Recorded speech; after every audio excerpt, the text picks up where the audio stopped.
The roar of the avalanche was the last thing I heard before everything went white, and when I woke up in the hospital, I realized my lifelong dream of climbing Everest had just taken a different path. Losing a leg could have been the end of my mountaineering ambitions, but instead, it became the start of a new adventure. At first, the world seemed shrouded in darkness, and every step felt like a mountain of its own.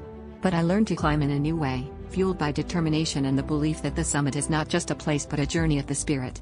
My prosthetic leg became not a symbol of loss but of resilience, reminding me that Everest is not conquered by those who never fall, but by those who rise each time they do. Today, I stand on peaks I once only dreamed of, sharing this journey to inspire others, that even when life takes a part of you, it gifts you with the strength to climb higher than you ever thought.